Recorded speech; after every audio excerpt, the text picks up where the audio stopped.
أستغفر الله العظيم الذي لا إله إلا هو الحي القيوم وأتوب إليه. أستغفر الله العظيم الذي لا إله إلا هو الحي القيوم وأتوب إليه. إلى حضرة النبي المصطفى رسول الله صلى الله عليه وعلى آله وأصحابه وبارك وسلم، خصوصا فاتحتي في مشايخي ومشايخنا ومعزول الكبير الشيخ أبي عباس الحمدي حفظه الله، والشيخ والنزر المرحوم حفظه الله، وخصوصا مصنف الكتاب الشيخ عبد الصمد الفالباني رحمه الله، وفي كل الأنبياء والأولياء والصالحين والشهداء والوالدين والمسلمين والمسلمات. الفاتحة. أعوذ بالله من الشيطان الرجيم. بسم الله الرحمن الرحيم.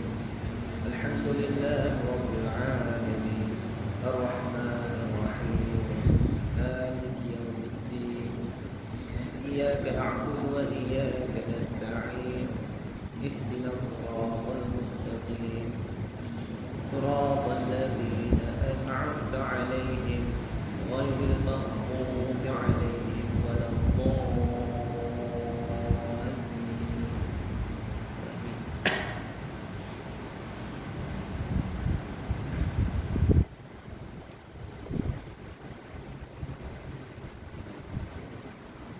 الحمد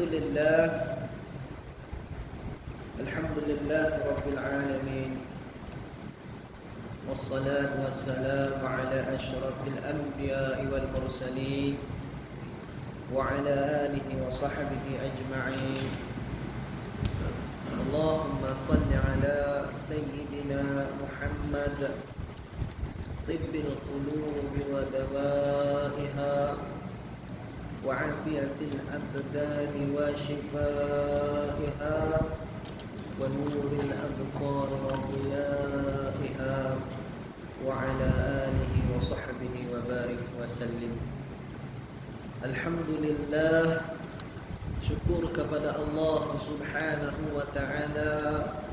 Pada malam ini dipermudahkan urusan kita oleh Allah Subhanahu wa ta'ala datang ke madrasah ini. Lantas kita hadir di dalam majlis ini, yakni majlis ilmu, yang mana akan kita sambungkan lagi bacaan daripada kitab Hidayatus Salikin fi Suluki Maslakil Muttaqin, yang disusun oleh seorang ulama besar, Syekh Abdul Samad Al-Falimbani rahimahullah. Dan kitab yang kita gunakan ini ditahqiq oleh juga seorang ulama besar Nusantara, Syekh Ahmad Fahmi Zamzam hafizahullah. Maka kita doakan kepada Allah Subhanahu wa ta'ala agar pengarang kitab ini juga pentahqiq bagi kitab ini, kedua-dua mereka Allah Ta'ala kurniakan barakah dan rahmat. Allah Ta'ala berikan kepada mereka kesejahteraan dunia dan akhirat. Dan insya-Allah tuan-tuan yang dirahmati Allah Subhanahu wa ta'ala, maka kita akan sambung lagi bacaannya daripada kitab ini. Kita akan ambil daripada muka surat yang ke-7 tentang keutamaan dalam kita mempelajari ilmu tasawuf, seperti mana yang disebut oleh pengarang kitab yang dirahmati Allah Subhanahu wa ta'ala. Maka di sini sambungannya seperti mana yang disebut, dinaqal akan ia bagi Syekh Abdul Wahab Sya'rani rahimahullahu ta'ala di dalam kitab Al-Yawaqit wal Jawahir. Ia naqal daripada Al-Imam Al-Ghazali rahimahullahu ta'ala di dalam kitab Ihya Ulumuddin, dan ia naqal daripada setengah Al-Arifin. kita baca. Ya tuan-tuan, mudah-mudahan kalam para ulama ini Allah Ta'ala berikan kepada ianya barakah dan rahmat kepada kita melalui daripada apa yang diingatkan oleh para ulama ahli sunnati wal jamaah. Maka kata setengah daripada al-arif itu,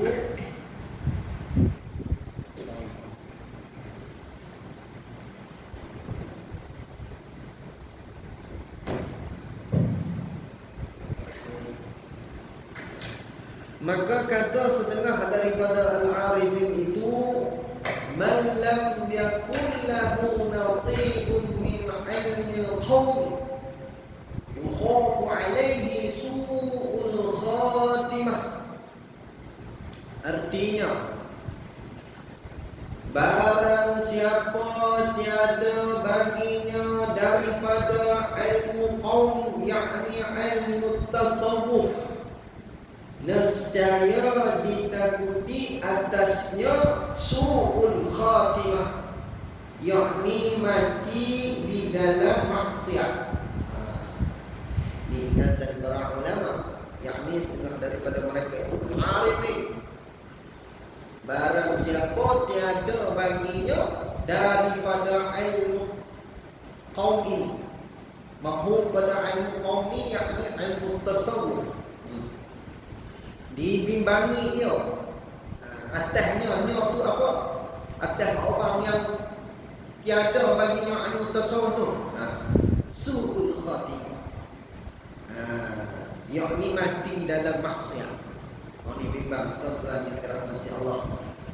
Maka setengah al-arifin ini mengatakan dengan makna yang sedemikian. Orang yang tak mendekati ia, tiada belajar dia ilmu tasawuf, maka dibimbangi atas dia tu mati dalam su'ul khatimah, mati di dalam maksiat.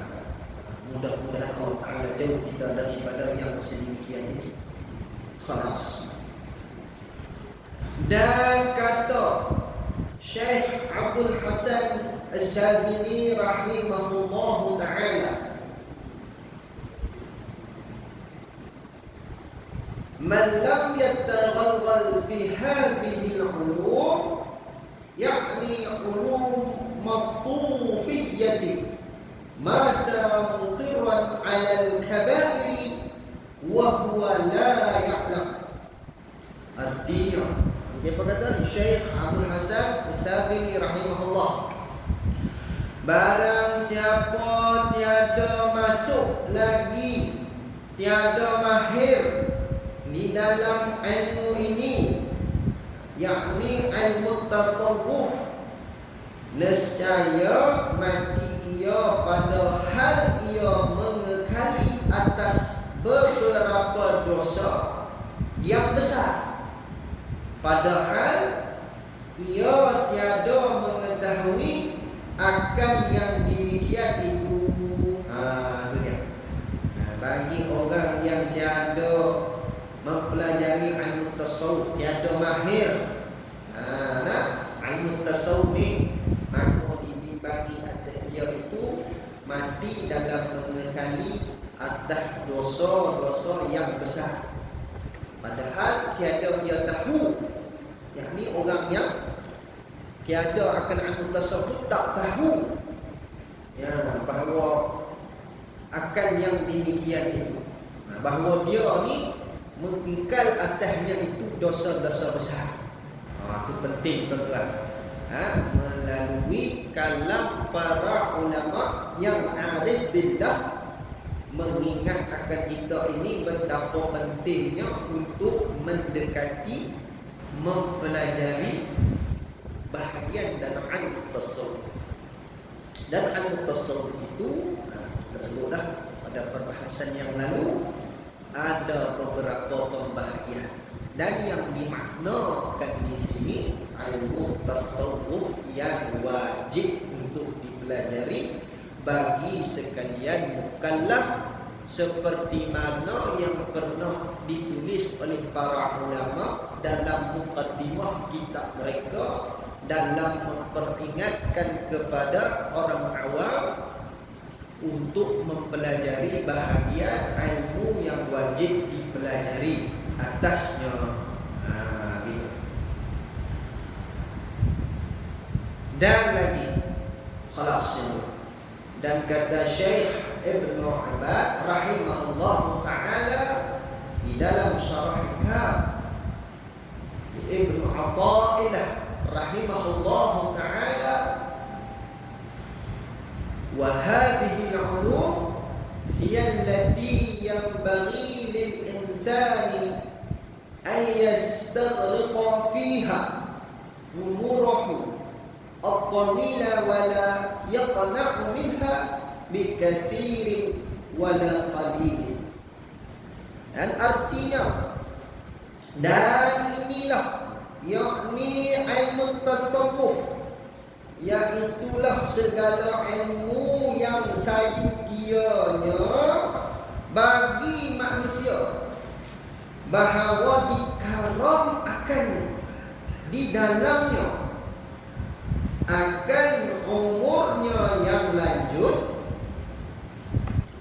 pada menuntutnya, dan jangan memadai daripadanya dengan banyak, apakah lagi kalau hanya dengan sedikit. Maka kata lagi para ulama yang arif billah, dan inilah yakni ilmu tasawuf, ilmu tasawuf yang wajib untuk dipelajari itu. Segala ilmu yang sayugianya bagi manusia, seeloknya bagi manusia bahawa dikaram akannya. Mana apa karam akannya ni? Maka disungguh-sungguhkan menuntut akan ilmu tersebut. Dikaramkannya di dalamnya akan umurnya yang lanjut. Maka pada umur yang panjang itu disungguh-sungguhkan pada dia untuk menuntut akan ilmu tasawuf ini.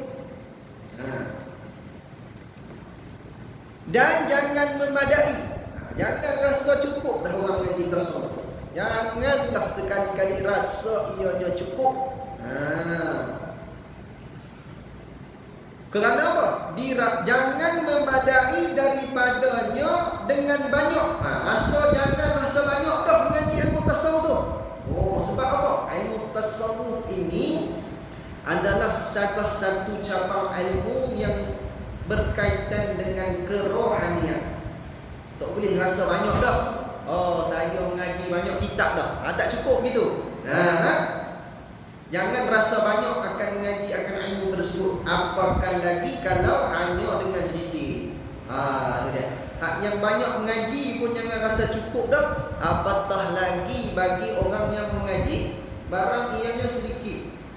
Ataupun hatta bagi sebilangan orang, misalnya tiada belajar langsung, sedangkan atas umurnya itu digalakkan oleh para ulama, dikaramkan ianya mengaji ilmu tasawuf itu dengan makna mengaji bersungguh-sungguh. Jadi jangan pernah berhenti tuan-tuan kita mengaji ilmu tasawuf. Seperti mana yang kita sebut pada perbahasan yang lalu, ilmu tasawuf itu ada yang perbahasan yang wajib, maka hendak dipelajari bersungguh-sungguh.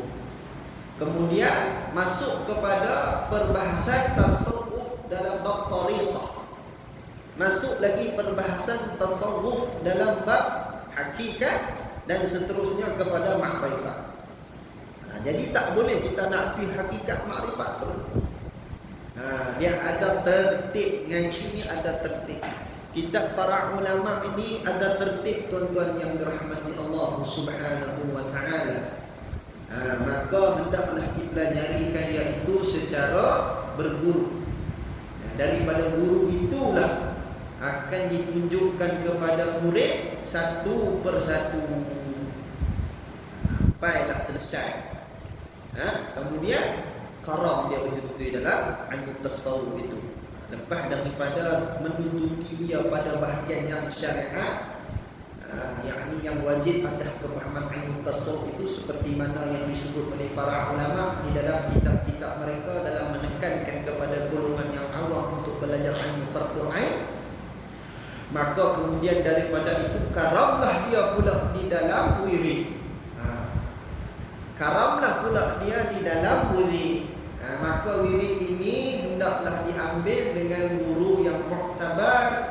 Maka dalam perbahasan zikir ini tuan-tuan yang dirahmati Allah, seperti mana yang pernah kami diperingatkan oleh guru kami dan diterangkan oleh guru kami bahawa wirid ataupun zikir ini terbahagi kepada dua.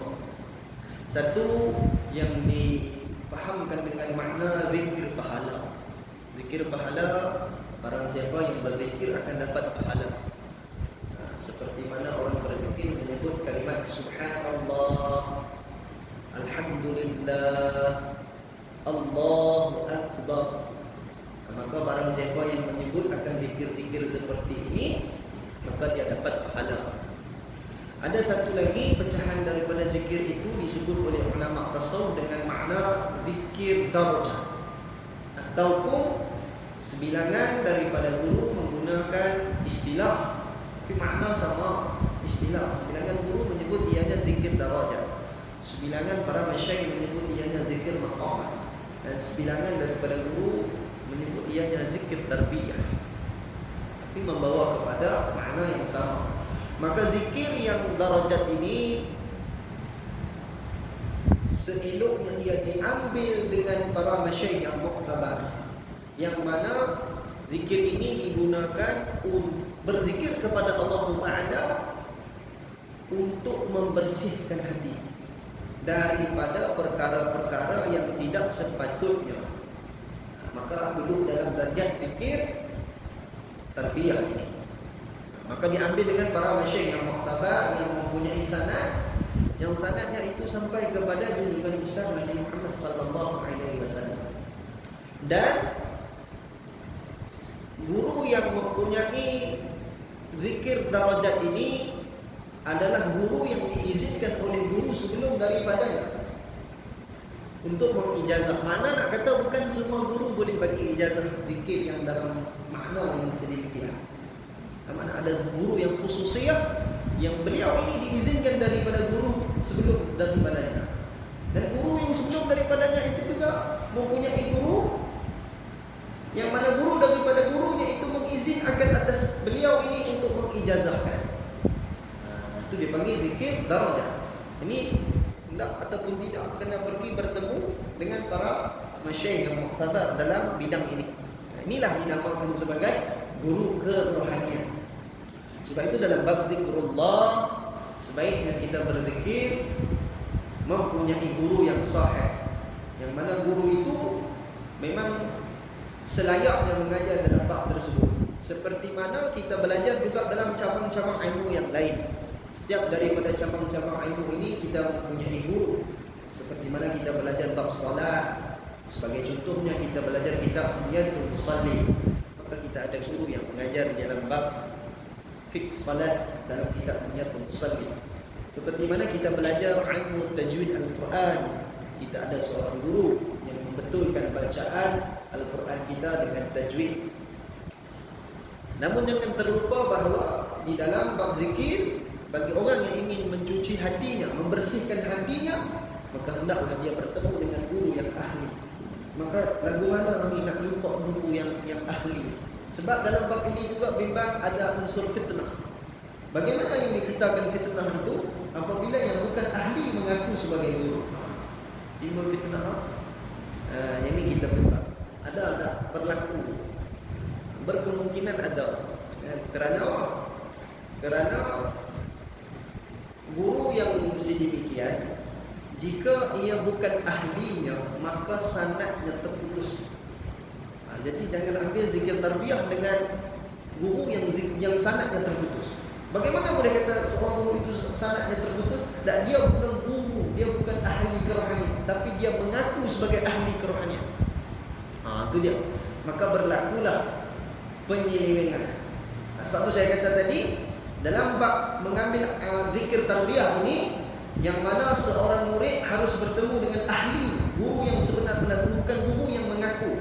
Sebab sebagai contohnya, ada orang yang ingin mendapatkan perhatian, ada orang yang ingin mendapatkan pengikut-pengikut yang tertentu, maka dikhabarkan kepada masyarakat. Contoh misal, dikhabarkan kepada masyarakat bahawa beliau sudah bertemu dengan masyayikh sekian-sekian, dan dikenali bahawa masyayikh ini memang ahli kerohanian.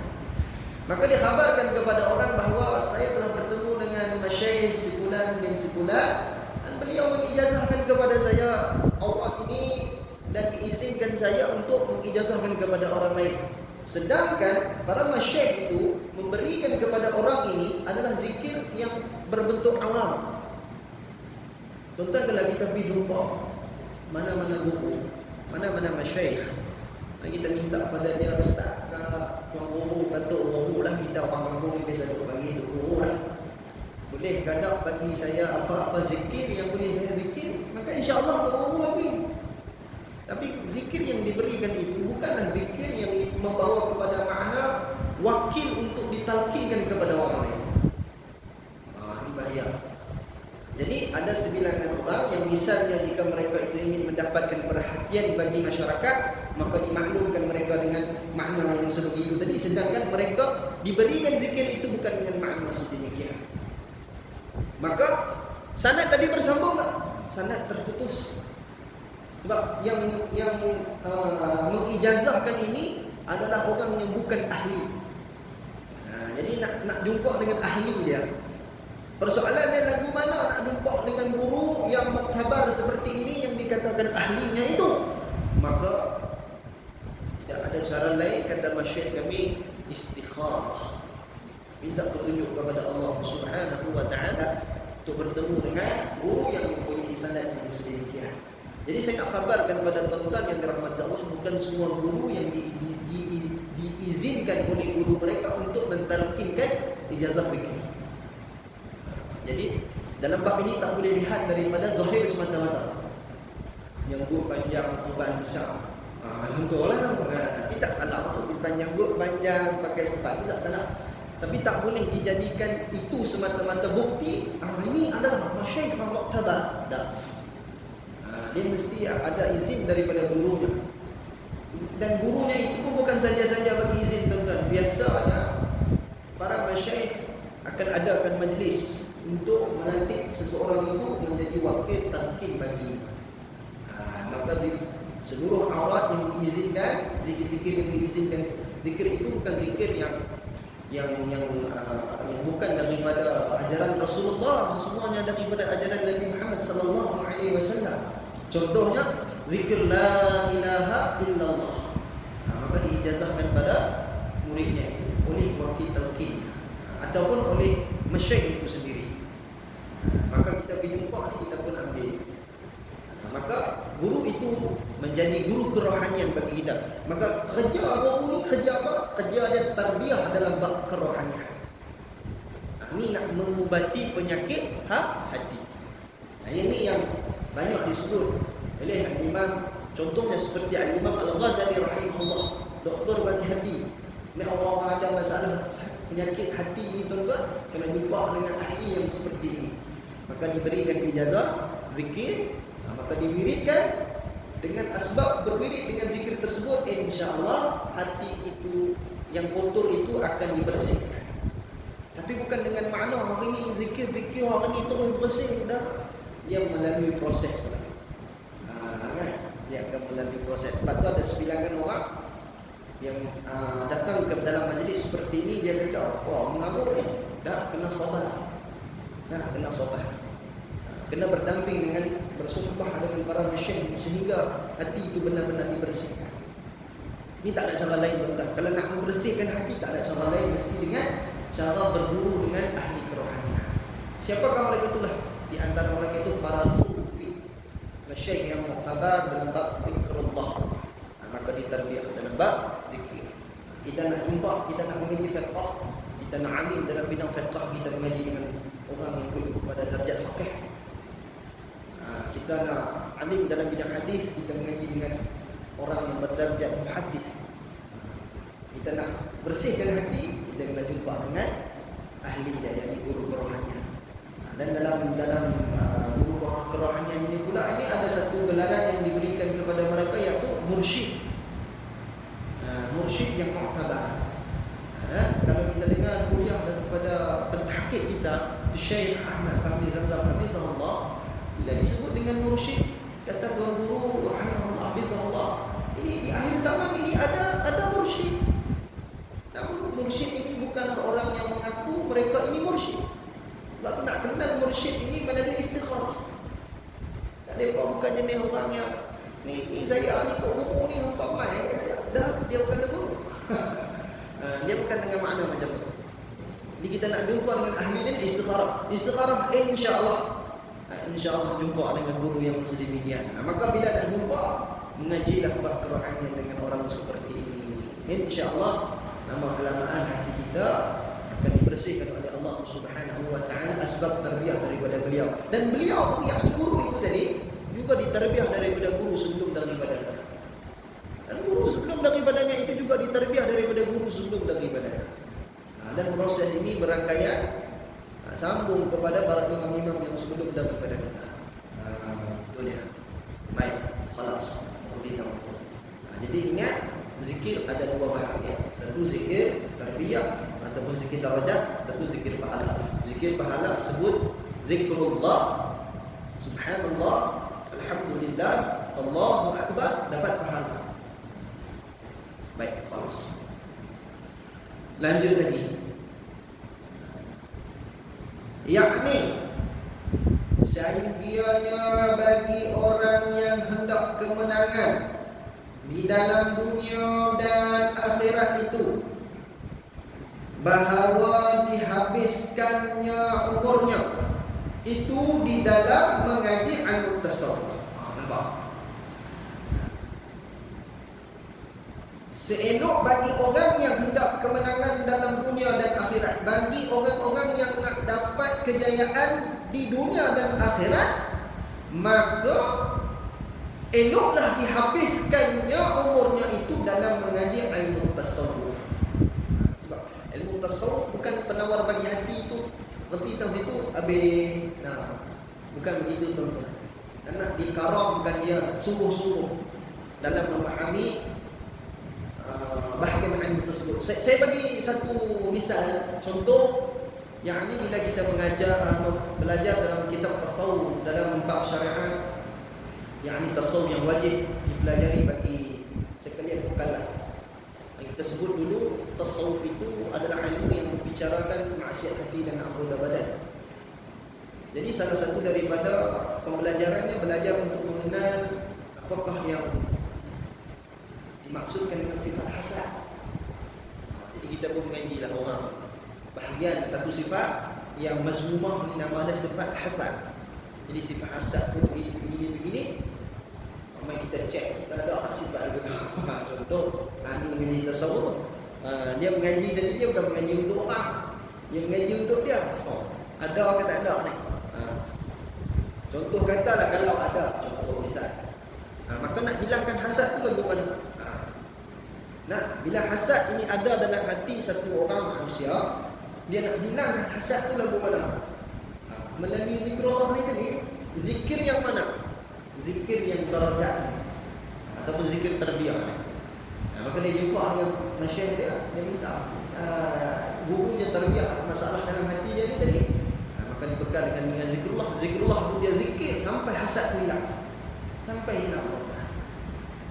Yang ni lah orang nak pergi menuju kepada maqam yang seterusnya.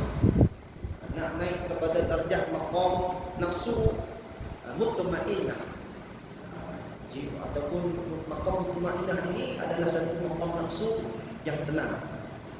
Itu peringkat awal dia nak pergi kepada maqam nafsu mutmainnah ni, nak bersih. Orang yang duduk pada nafsu mutmainnah ni kebiasaannya sifat-sifat mazmumah itu sudah dilerai daripada hati.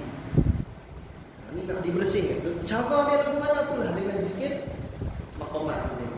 Maka kata tuan kita ni tadi, sambung lagi kata setengah pada arifin ni tadi, tak dikaramkan betul-betul.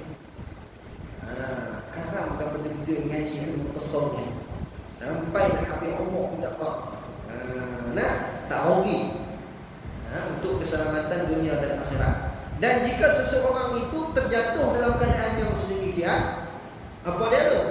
Yakni orang yang hendak pada kejayaan dunia dan akhirat, maka dihabiskan umurnya mengaji ilmu tasawuf itu dengan bersungguh-sungguh, insya-Allah bertemu pada dia kejayaan. Maka kata tuan kita lanjut apa? Kata tuan kita, sama ada yang fardu ain atau yang fardu kifayah. Nah, kita mengaji tadi hak yang bahagian fardu ain dalam ilmu tasawuf tadi itu atau hak yang fardu kifayah. Nah, dan di dalam mengamalkan dia dan mengerjakan dia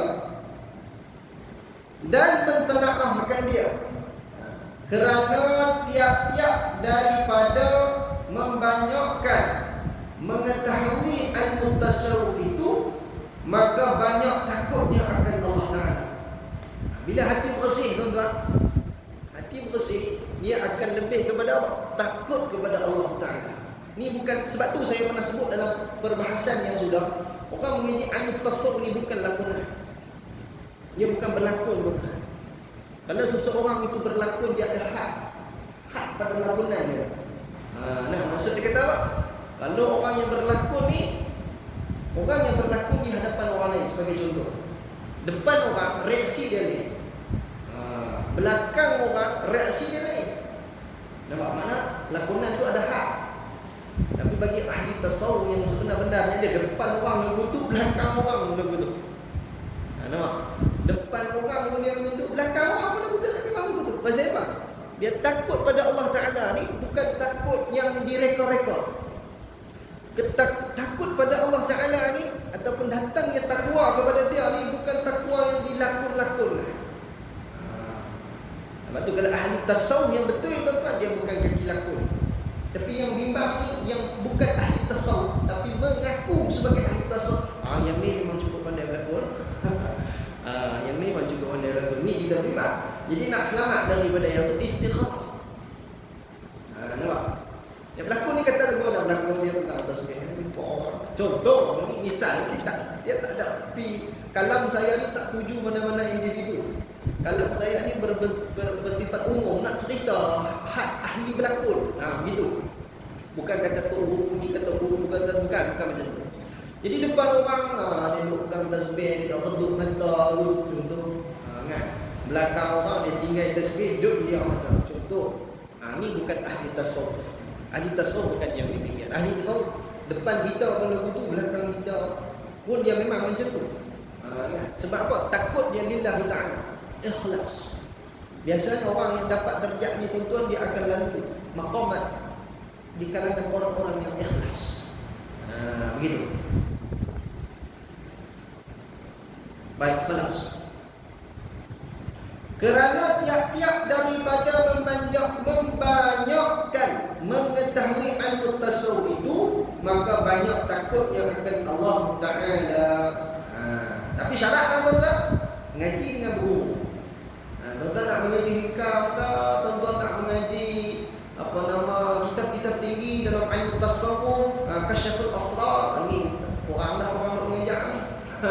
Contohlah, nak mengaji kitab-kitab seperti ini mempunyai guru yang sahih.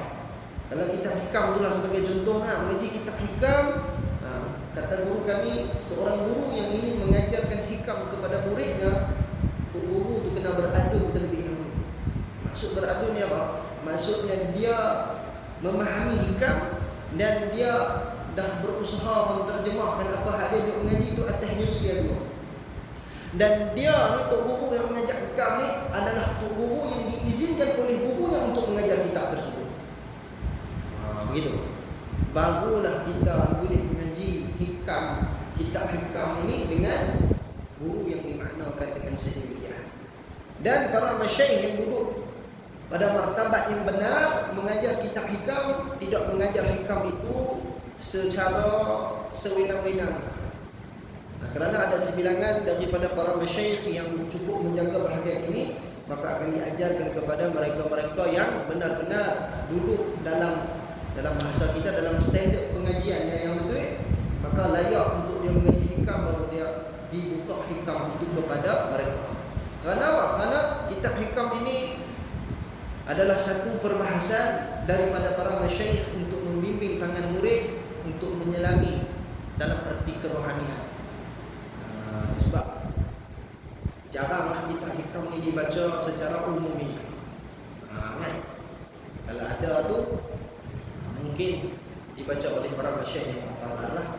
Tapi biasanya kalau sebilangan daripada tok guru dia tak buat begitu. Kalau tok guru dulu dia tak buat begitu. Kan? Sebab apa? Dia nak tarik tangan anak murid ni, nak bawa membara dalam hal kerohanian. Yang ni bukan satu perkara yang boleh dikatakan perkara yang remeh dah. Sebab akan dibekalkan dengan awak zikrullah. Jadi tok guru ni bukan saya, bukan saya kawan ni. Jadi masyayikh yang mengajar kitab hikam ni tuan-tuan, dia bertanggungjawab ke atas murid. Jadi orang nak ambil kitab hikam ni kena pilih dia dulu kitab-kitab yang mudah-mudah supaya dia faham untuk menterjemahkan hikam itu pada kehidupannya. Sebab dalam amalan zikrullah, bimbang seseorang itu ditipu oleh syaitan. Syaitan, ahli zikir ini, syaitan akan bersedaya upaya untuk menyesatkan dia. Ini pernah terjadi dalam kisah Imam Junaid Al-Baghdadi rahimahullah, yang mana murid kepada Imam Junaid Al-Baghdadi rahimahullah ini berzikir, kemudian dikhabarkan bahawasanya beliau berzikir dan dalam keadaan berzikir itu tempat yang beliau zikirkan itu telah berubah dan beliau mendakwa bahawa beliau telah masuk ke dalam syurga. Dalam keadaan tempat tu berubah jadi satu tempat yang sangat cantik, konon ada bidadari lah. Dan cerita itu keesokan harinya murid kepada Imam Junaid Al-Baghdadi rahimahullah ceritakan kepada gurunya. Cerita kepada guru dia. Saya punya zikir di tempat umum dan kata umpama masuk dalam syurga. Maka kata Imam Junaid Al-Baghdadi rahimahullah, kalaulah awak berzikir lagi pada malam ini dan jadi hal yang sedemikian, maka awak boleh bacakan ayat a'udzu billahi minasyaitonir rajim dan la haula wala quwwata illa billahil aliyyil azim.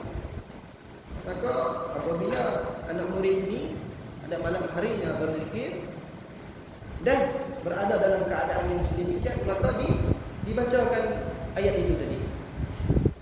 Maka diizinkan Allah Ta'ala bahawa yang beliau rasakan berada di dalam satu tempat yang diumpamakan seperti surga berubah menjadi satu suasana yang sangat buruk.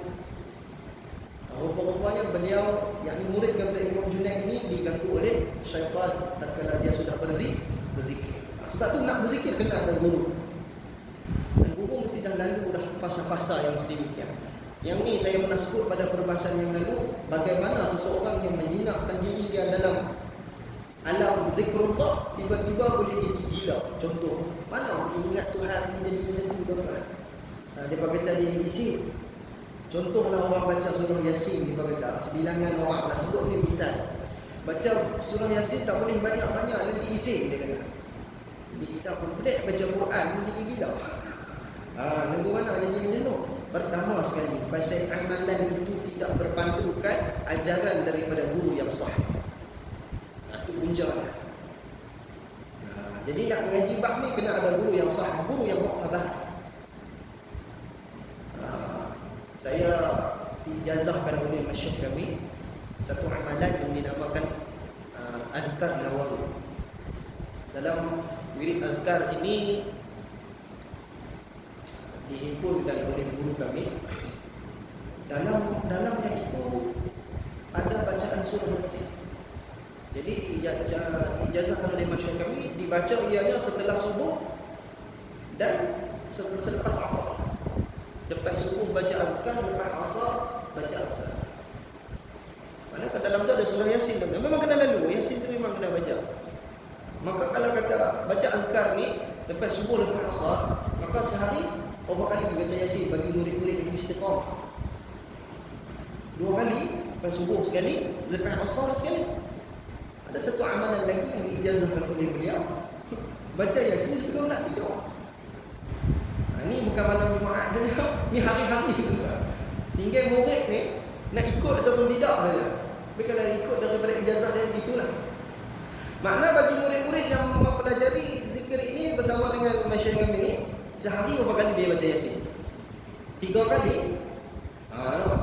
Tapi alhamdulillah tak ada yang isim pula. Tak ada yang jadi merepek pula. Begitu. Elok ya. Kan? Bahkan lebih tersusun. Lebih tersusun kan? Mana tersusun apa? Daripada segi akhlaknya tersusun. Kan? Daripada segi kata-katanya kan? Tersusun.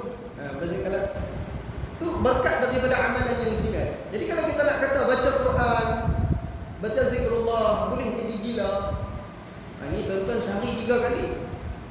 Dan amalan ini diamalkan oleh para pelajar di madrasah saya. Dan memang masyayikh kami sebut duduk bersama dengan murid baca. Jadi 3 kali, satu hari 3 kali baca surah Yasin. Alhamdulillah tak ada masalah. Sebab tu jangan takut. Sebab sebilangan orang kata belajar ilmu zikir, belajar tasawuf, nanti jadi gila. Sebab dia apa jadi begitu? Tidak belajar dengan guru yang sahih. Sanad terputus. Guru yang bukan guru mengaku sebagai guru. Ni yang jadi macam tu. Seperti mana juga yang pernah disebut oleh Syekh Dr. Jahid Siddiq hafizahullah. Beliau menceritakan apa yang dia pernah dengar kisah tersebut, yakni satu orang yang mengaji dengan satu orang masyayikh, guru kerohanian, guru zikrullah, diperintahkan oleh guru itu untuk membaca aurat ini di rumah. Tapi dia kata tak. Contoh. Dia pergi panjat Gunung Jerai. Contoh. Dia pergi panjat Gunung Jerai. Naik atas Gunung Jerai, dia wirid kat atas. Dia wirid atas tu tuan-tuan sampai satu tahap dia kata dia didatangi oleh Syekh Abdul Qadir Al-Jilani. Maka dia turun daripada Gunung Jerai. Dia bawa masyayikh. Syekh apa? Syekh Abdul Qadir Al-Jilani. Tapi bukan Syekh Abdul Qadir Al-Jilani yang betul. Palsu ni 2 hari. Lalu dia setelah daripada itu dia tinggalkan pengajian dia dengan kawan-kawan, dia tinggalkan pengajian dia dengan masyayikh dia yang asal. Karena dia kata, saya dah ada guru yang lebih hebat daripada guru saya ni tadi. Ni sebab yang kedua, berwirid tidak mengikut apa yang diajarkan oleh guru yang muktabar. Dah guru kata baca lah wirid ni di rumah saja. Kita nak pergi banyak bukit, banyak pokok nak buat apa? Nampak? Di situ masalah apa? Masalah nafsu. Nafsu. Dia zikir nak aku lebih pada orang lain. Ini nafsu. Sebab tu kita berwirid ni memang kena ada guru tu. Nak tunjuk kepada kita yang mana hak, yang mana batil. Jadi apa cerita pada orang ni tadi? Maka berlaku ke atasnya itu pengasingan di antara dia dengan orang yang lain. Dan tiba kepada satu masa dia mengaku beliau sudah telah sampai kepada satu maqam, yakni maqam aulia. Nampak? Dia dah mengaku dah jadi wali lah. Dan langkah yang seterusnya sampai kepada satu keadaan dia mengaku dia telah ditabalkan menjadi wali kepada sekalian wali. Nampak? Ini yang kata mengaji tasawuf ini boleh menjadi isim dan sebagainya. Kerana apa? Tidak berguru dengan guru yang sahih, kemudian berguru dengan guru yang sahih tapi menderhakai akan guru tersebut daripada perintah guru tersebut. Macam kata tadi Syekh kami izazahkan baca Yasin ini begini. Selepas subuh sekali, tak rasa kita rasa tak cukup, kita kata tiap-tiap waktu kita tak lalu contoh. Jangan begitu. Nampak? Natijahnya bimbang akan disesatkan oleh syaitan. Jadi orang yang berzikir ni tuan-tuan, mereka akan dicuba diselewengkan oleh syaitan. Jadi sebab tu kita kena ada guru. Seperti mana kita mengaji Quran, kita baca Quran, ada guru yang memperhatikan bacaan kita. Kalau kita tak betul, maka guru tu akan tegur. Serupa dalam bab zikrullah. Bila berlaku sesuatu masalah atas kita, ada guru yang akan memberi teguran. Itu keuntungan. Tapi balik kepada perbahasan ni, ilmu tasawuf itu hendak dipelajari sehingga karam umurnya. Karam betul-betul sehingga habis umur pun tak apa. Mengaji betul-betul ilmu tasawuf tu. Takkan jadi yang macam tu kalau dia mengaji mengikut kaedah yang disebutkan oleh para masyayikh yang muktabar. Ingat tuan-tuan, dalam diri kita ni ada nafsu. Nafsu ni nak dibendung, nafsu ni nak ditekan. Nafsu ni tak, kata Syekh, nafsu tak suka kepada perkara kebaikan. Tapi kalau nafsu itu, perkara kebaikan itu didorongkan oleh nafsu, maka kebaikan itu nanti akan jadi kebatilan. Macam contoh zikir tadi, betul tak? Tapi kalau zikir dengan disertai oleh nafsu, maka boleh membinasakan diri. Kerana apa? Kerana amalannya itu telah diselangi oleh hasutan dan gangguan daripada syaitan. Maka rugi atas dia. Dan jadi fitnah pula. Dah rugi atas orang itu, jadi fitnah pula. Fitnah bagaimana? Fitnah kepada mereka nak mengaji tasawuf. Hampa tengoklah orang dia mengaji tasawuf jadi apa? Sedangkan dia mengaji tasawuf tak ikut tertib. Maka makin lama menjauhlah masyarakat ini dengan ilmu tasawuf. Jadi mengaji dengan berguru, tuan-tuan yang dirahmati Allah. Istikharah.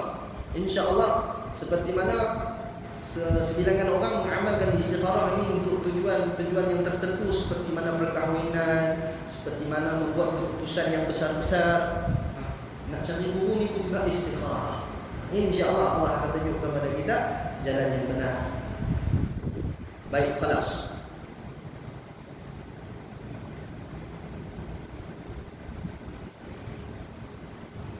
Dan lanjut lagi kata Tuhan kita, setengah al-arifin ini berkata, dan yang lain daripada ilmu ini tiada dituntut membanyakkan dia, melainkan sekadar fardu ain jua. Kita baca sikit lagi. Dan kata Sayyid Abdul Qadir Al-Idrus rahimahullah ta'ala di dalam kitabnya yang bernama Ad-Durrut Thamin, ketahui olehmu bahawasanya segala ilmu yang fardu ain dituntut akan dia itu 3 perkara.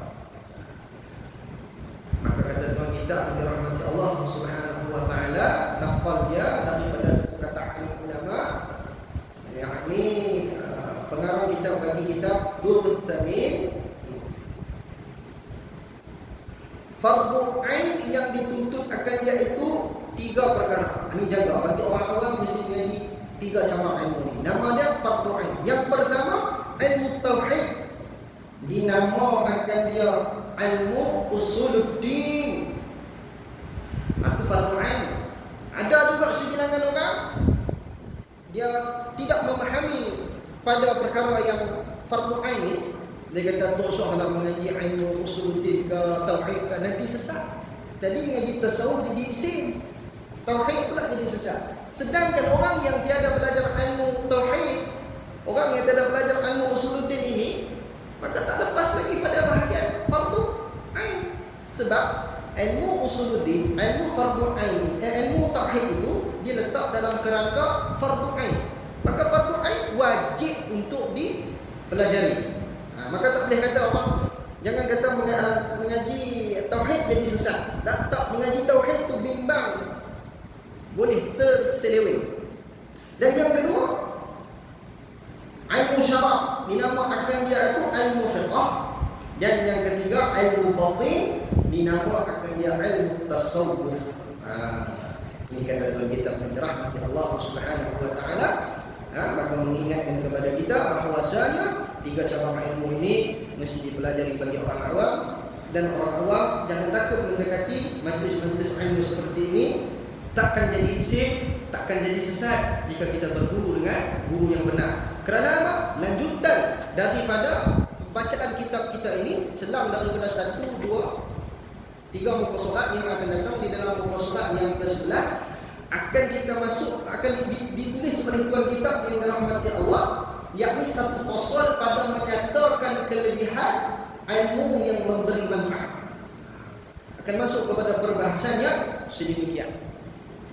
Dan bila sebut berkenaan dengan ilmu, sudah tentulah kita berguru dan mengambil ilmu itu dengan para ulama. Al-ulama warasatul anbiya. Kita mendekati para ulama yang hak, bukanlah kita terpesong daripada ajaran Rasulullah. Bahkan kita dituntut untuk mencapai kemenangan bagi dunia dan akhirat kita. Allah Ta'ala alam. Kita berhenti di sini dulu. Minta pada siapa-siapa yang ada kitab boleh tandakan masuk daripada perbahasan yang akan datang. Kita akan sambung lagi baca kitab Hidayatus Salikin ini.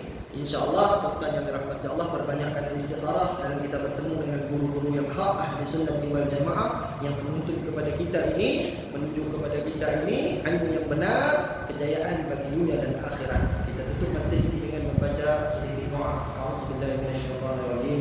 Bismillahirrahmanirrahim. Alhamdulillahirabbil alamin. Wassalatu wassalamu ala asyrafil anbiya'i wal mursalin wa ala alihi wa sahbihi ajma'in.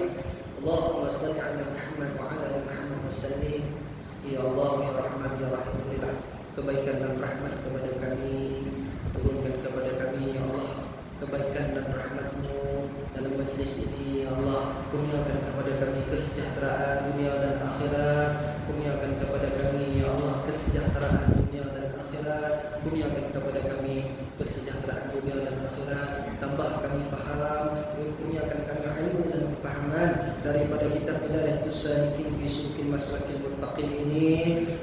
Bukakan kepada kami ya Allah apa-apa sir yang ditulis oleh para ulama, daripada kalam-kalam para ulama. Bukakan bagi kami ya Allah untuk kami faham, kurniakan kepada kami kefahaman baginya, dan jadikan apa yang kami pelajari ini satu pegangan yang sebenar-benarnya bagi kami, kekuatan bagi kami untuk kami memperbanyakkan ibadah dengan pelajaran-pelajaran yang benar, dan temukan kami dengan guru-guru yang hak ahli sunnah wal jamaah. Dan sesungguhnya kami ini hidup di zaman mutaakhirin penuh dengan fitnah. Selamatkan kami daripada fitnah yang berada di akhir zaman ini. Selamatkan kami daripada perkara-perkara yang buruk, dan kurniakan kepada kami keselamatan dunia dan akhirat. Rabbana atina fid dunya hasanah wa fil akhirati hasanah wa qina adzabannar. Sallallahu ala sayyidina Muhammad walhamdulillahi rabbil alamin. Tutup majlis dengan tasbih kifarah dan salat al-akhir. Subhanallah wa bihamdihi asyhadu an la ilaha illa anta astaghfiruka wa atubu ilaik. Bismillahirrahmanirrahim.